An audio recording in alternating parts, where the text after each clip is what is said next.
common ion effect. We talk about the common ion effect when there are two separate sources of a particular ion in an equilibrium. In this case, for example, the common ion is the acetate ion, perhaps a solution of sodium acetate and a solution of acetic acid.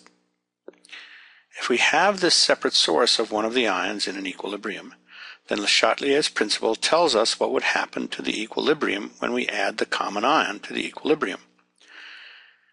If acetate ion is added to the solution, Le Chatelier says the equilibrium will shift to the left. The common ion effect is usually stated like this. The extent of ionization of a weak electrolyte is decreased by adding to the solution a strong electrolyte that has an ion in common with a weak electrolyte.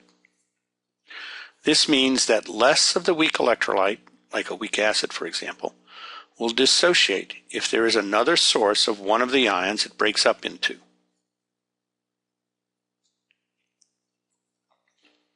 Here is an example problem.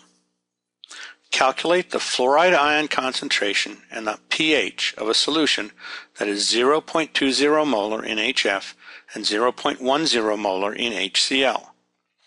Ka for HF is 6.8 times 10 to the minus fourth. In this problem, we have a weak acid, HF, that has had a strong acid, HCl, added to it. These are two sources for the ion H+, or H3O+. We start with the equilibrium reaction and equilibrium expression for Ka. Ka equals the concentration of H3O+ times the concentration of F- over the concentration of HF, which equals 6.8 times 10 to the minus fourth. Setting up the icebox, we have the initial concentration of HF is 0.20 molar, and the initial concentration of F- is 0. However, the initial concentration of H3O+ is not 0. Because we have added the HCl, the initial concentration of H3O+ is 0.10. Then we look at the changes. Because we start with no F-, we need to make some. So the change for F- is plus X, as it is for all of the products. The HF must decrease by X.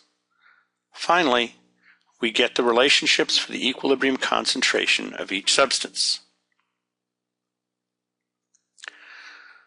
Substituting into the equilibrium expression, we get 6.8 times 10 to the minus fourth equals 0.10 plus X times X over 0.20 minus X.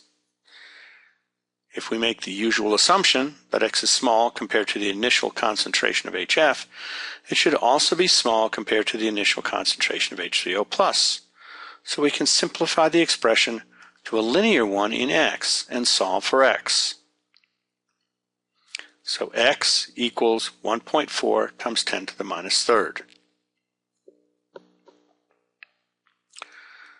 Since, according to our icebox, the concentration of F- equals X, then we have one of the answers to the problem, and that is that the concentration of F- is 1.4 times 10 to the minus third. Note, however, that X is not the answer to our other question, or even the step before that answer. We must refer back to the icebox to find the relationship for finding the concentration of H3O+. Get used to doing this regularly.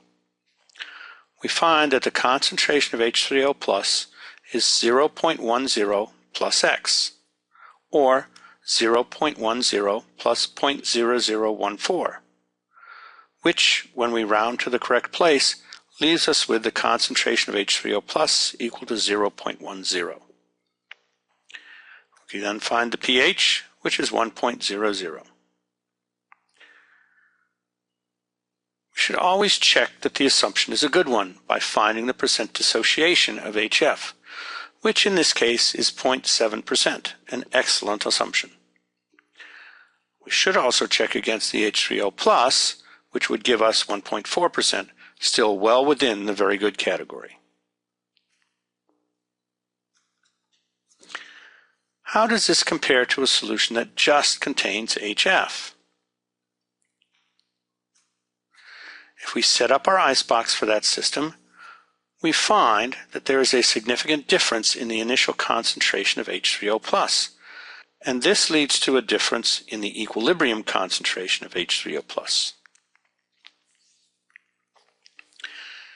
If we substitute into the equilibrium expression, make our usual assumption, and solve for x, we find that x equals 1.2 times 10 to the minus 2, which is both the concentration of F- and the concentration of H3O+.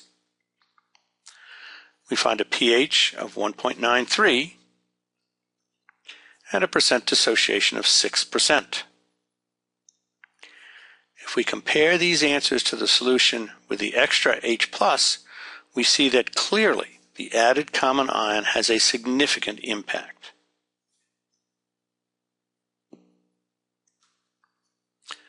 Buffer solutions. One of the most common applications of the common ion effect is in a buffer solution. The two important points about a buffer are what it contains and what it does.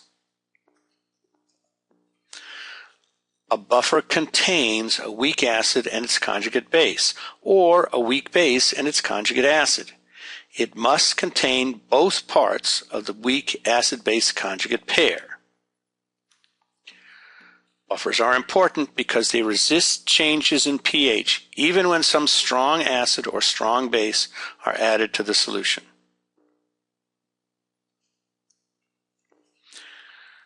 How does a buffer keep the pH from changing? The key is that both the acid and base of an acid-base conjugate pair are present in significant amounts in the solution. Suppose we add some strong base, that is some hydroxide ion, to the buffer. Then the acid form will react with the OH-, using up nearly all of the OH- that was added and changing the concentration of OH- and the concentration of H3O+ very little. Thus, the pH hardly changes. If some acid is added, the base form will react with nearly all of the added H+ to produce the conjugate acid, which again changes the concentration of H+ and the concentration of OH- very little. In both cases, as long as we have not added more base than the amount of weak acid present or more acid than the amount of the weak base present, we still have a solution with the acid-base conjugate pair present, and therefore we still have a buffer solution. A buffer solution contains a weak acid and its conjugate base, an anion, or a weak base and its conjugate acid, a cation. This is the key characteristic of buffers. For example, we can make a buffer from the weak acid HNO2 mixing with NaNO2, sodium nitrite. This is the salt of the weak acid HNO2. We will have present in the solution the weak acid HNO2 and its conjugate base NO2-. However, we cannot make a buffer from HNO3 and NaNO3 because HNO3 is a strong acid. In a similar way, if we have the weak base CH3NH2, we can make a buffer by mixing in the chloride salt of the weak base, CH3NH3Cl. The CH3NH3Cl produces the conjugate acid of CH3NH2, which is CH3NH3+. Or one can be made by mixing solutions of sodium hydrogen carbonate, NaHCO3, and sodium carbonate, Na2CO3. Since HCO3- is a weak acid and CO3 is its conjugate base.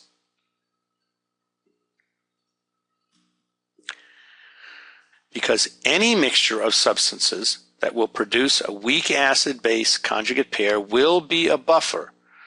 To make a buffer, we need to add things that will be or will produce the weak acid and its conjugate base, or a weak base and its conjugate acid. There are several ways to do this, aside from the obvious way of adding the weak acid and the salt of the weak acid. A. mixing a strong acid and the salt of a weak acid. The H plus from the strong acid will react with the conjugate base and form the weak acid. B. Mixing a weak acid and a strong base. The OH minus will react with the weak acid to make the conjugate base. C. Mixing a strong acid and a weak base. The H plus from the strong acid will react with the weak base to form its conjugate acid. D. Mixing a strong base and the salt of a weak base. The OH minus will react with the conjugate acid to make the weak base. There are 10 mixtures for you to evaluate whether they will form a buffer on the problem sheet for this lesson. In addition, there are 3 challenge problems.